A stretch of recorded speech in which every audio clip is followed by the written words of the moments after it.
The deck is wet. The air temperature sits at -11. A steel trawler moves through the pre-dawn darkness, somewhere off the coast of Labrador, its navigation lights cutting thin lines across black water. The engines run at a low, steady pulse. No one on deck is standing still. Every movement is deliberate, every step calculated against the roll of the hull. This is a northern shrimp trawler, a vessel built for one of the coldest and most productive fisheries in the world.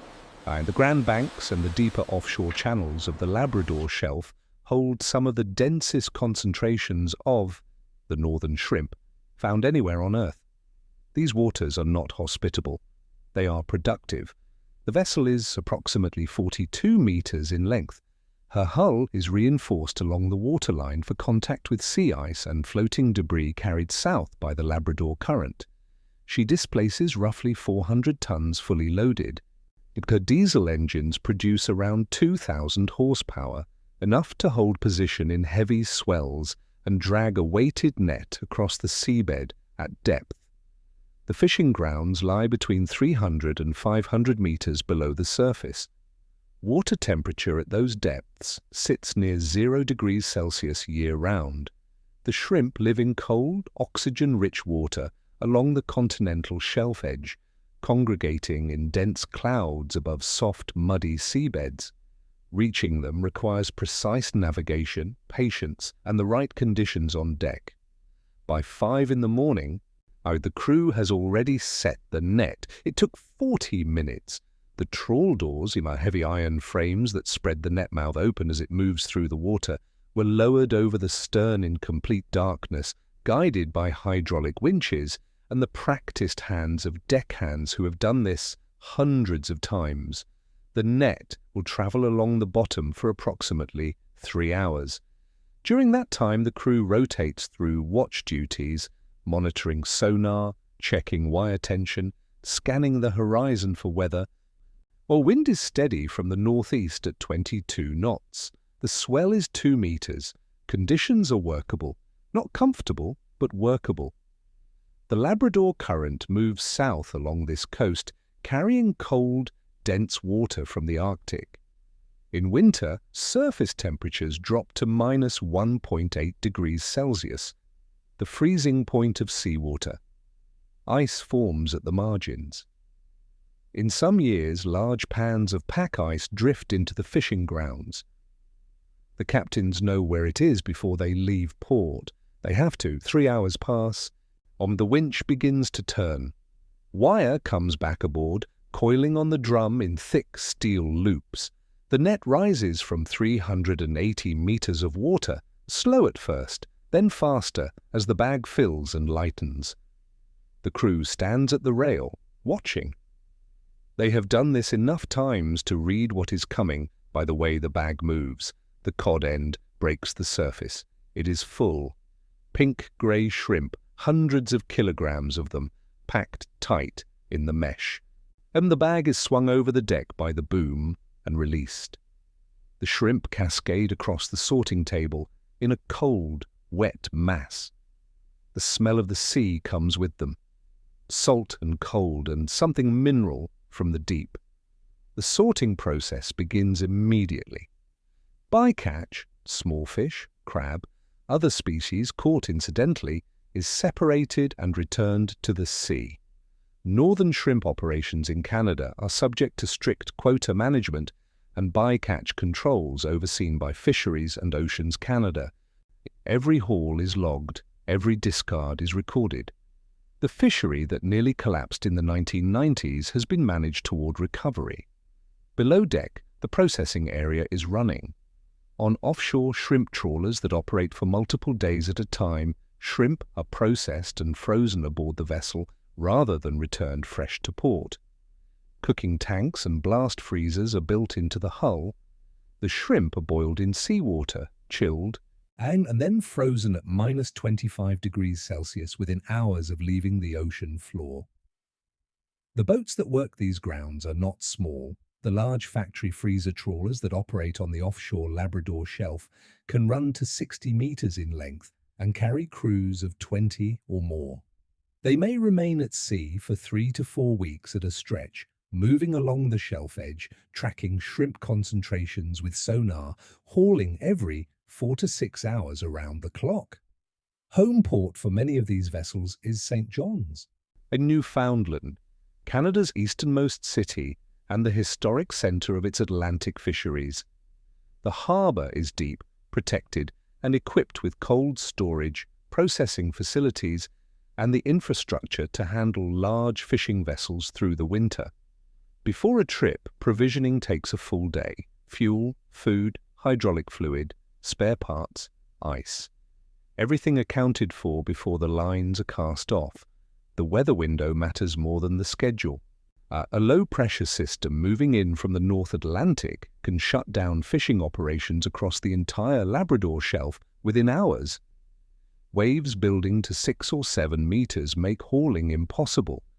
The net cannot be brought aboard safely, and the cod end, filled with hundreds of kilograms of shrimp, becomes a pendulum capable of injuring anyone in its path.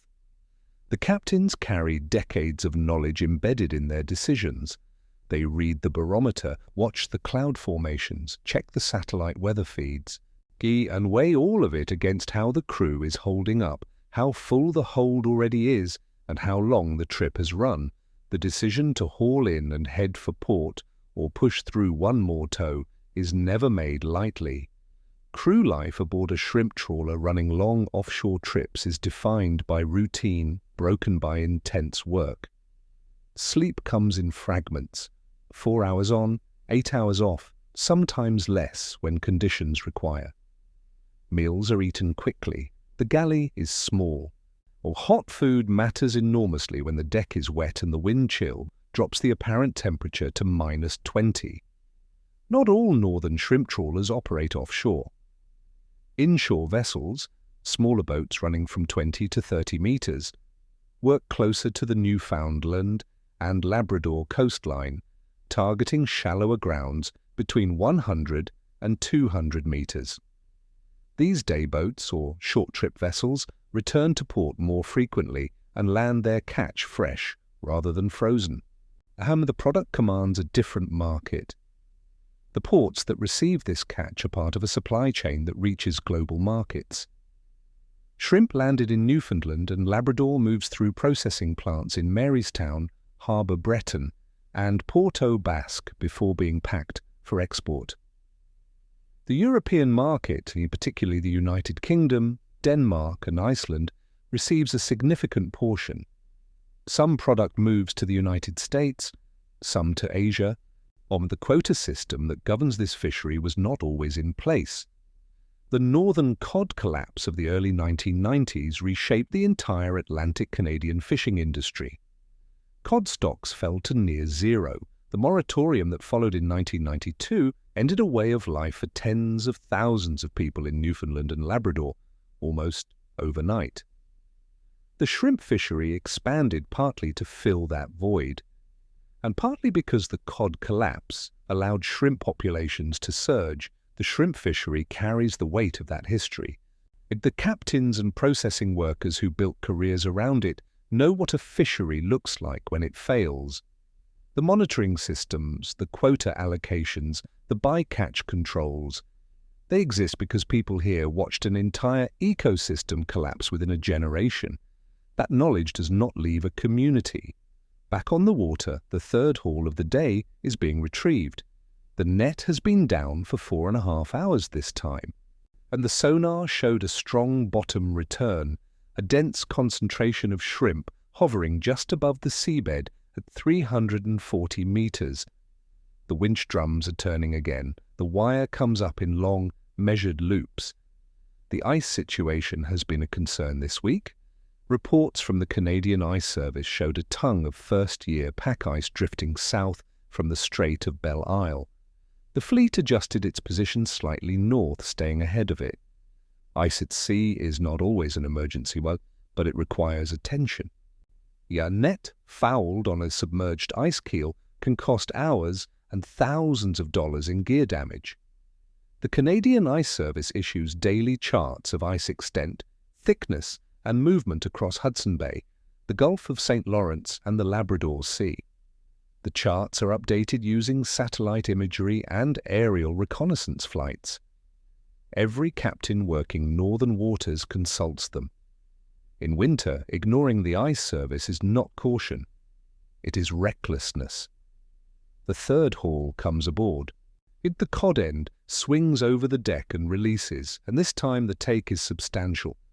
Close to 800 kilograms of shrimp, dense and pink-grey in the cold air.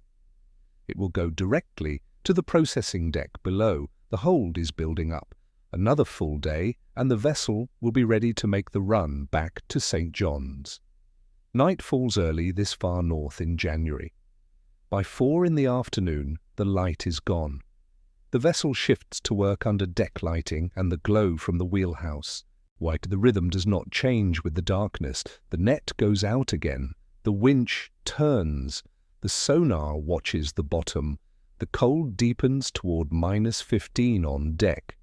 The mate on watch has been at sea for 18 years. He started on an inshore longliner in the late 1990s, moved to the shrimp fleet in his mid-20s, and worked his way to mate aboard one of the larger offshore vessels. His hands move across controls with economy.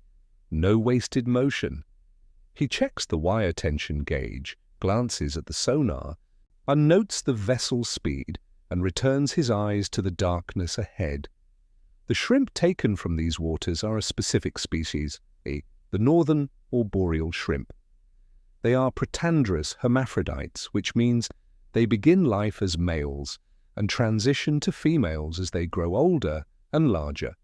The females carry eggs. The reproductive cycle is slow. The fishery accounts for this. Egg-bearing females are returned to the sea when identified. The management protocols reflect the biology. Labrador has its own shrimp fishing operations distinct from the Newfoundland fleet. The small communities along the Labrador coast, Happy Valley, Goose Bay, Cartwright, Mary's Harbour, rely on the fishery for seasonal employment and economic stability. The processing plants here are smaller but essential. When the shrimp boats land, the community moves.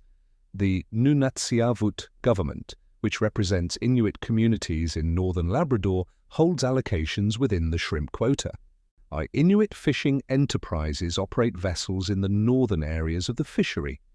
The integration of indigenous fishing rights into the quota management framework is a legal and practical reality that continues to evolve through negotiation and land claims agreements, the final day at sea. The hold is nearly full, approximately 140 tons of processed, frozen shrimp stacked in the insulated freezer deck below. The vessel has travelled nearly 500 nautical miles in the course of this trip, it working across multiple fishing grounds as concentrations shifted. Fuel consumption over the voyage will have totalled close to 90,000 litres of marine diesel. The run back to St. John's takes 36 hours. The crew that has been working rotation shifts for nearly 3 weeks begins to decompress. Not entirely, not yet, but slightly.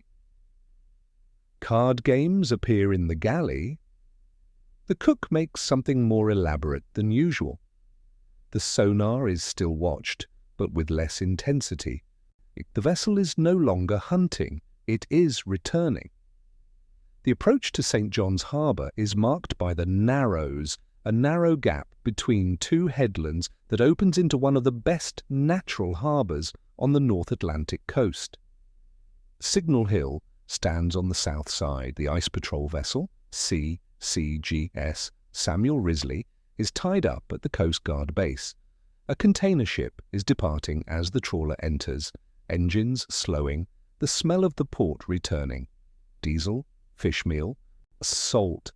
After weeks of open ocean, docking takes 20 minutes. Lines are thrown and secured. The gangway goes down. Fisheries observers board to conduct their landing inspection, catch documentation, by-catch logs, species verification. A refrigerated transport truck is already waiting on the wharf, the transfer of frozen shrimp from ship's hold to truck will take most of the evening. By morning, it will be on its way to a processing facility. The captain completes the logbooks. Every position, every haul, every weight, every discard, documented and submitted to Fisheries and Oceans Canada. The paperwork is significant. The compliance record matters. A vessel that cannot demonstrate precise catch documentation can lose its license. The regulatory burden is not arbitrary. It is the mechanism that keeps the fishery functioning. The crew disperses. Some will be home within an hour, driving the Trans-Canada back to communities outside St. John's. Others will sleep aboard for one more night before returning to families further away in Conception Bay or on the Avalon Peninsula. The vessel itself will rest for 3 days. Maintenance, restocking, engine checks, before being readied for the next trip. The northern shrimp fishery is not isolated to Newfoundland and Labrador. The Gulf of St. Lawrence supports its own fleet of shrimp trawlers, working the colder, deep channels of the Gulf, particularly around the Eskimon Channel and the Laurentian Channel. In the Gulf, the seasons are shaped partly by ice, the Gulf freezes in winter, and the fleet adjusts its operations accordingly, often with the assistance of federal icebreakers that maintain shipping lanes through the ice. The economics of the northern shrimp fishery are volatile. Shrimp prices on global markets fluctuate with supply from competing fleets, Greenland, Iceland, Norway, Russia, and with currency exchange rates and consumer demand cycles. A captain who fished in a year when prices were high and quotas were generous may find the following year compressed by oversupply. The biology of the resource and the economics of the market are rarely synchronized. Climate change is altering the conditions these vessels work in. Water temperatures in the Labrador Sea and Gulf of St. Lawrence have warmed measurably over recent decades. Shrimp populations, which depend on cold water, have shown signs of northward range shifts. Ice patterns are changing. The fishing grounds that crews have worked for generations may be geographically different within the lifetimes of people working on deck today. 3 days after the vessel docked, the crew returns. The maintenance is done, the fuel tanks are full, the provisions are aboard. A new fisheries observer has been assigned for this trip. The lines are cast off just after 6 in the morning. The harbour channel opens ahead, the Narrows passes by on both sides, and then the North Atlantic again. Wide, or grey, and cold. The trawler turns northeast, the fishing grounds are waiting. This is not a dramatic industry. There are no great heroics in it. There is cold and precision, and work that continues regardless of the calendar. The shrimp trawlers will run these grounds through January and February, and into the uncertain weather of early spring.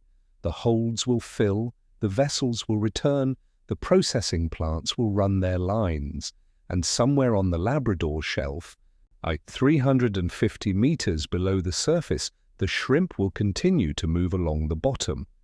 Indifferent to markets, indifferent to seasons, indifferent to everything except the temperature of the water around them. The ice will return. Another ship will depart. Another crew will take position. This work does not stop.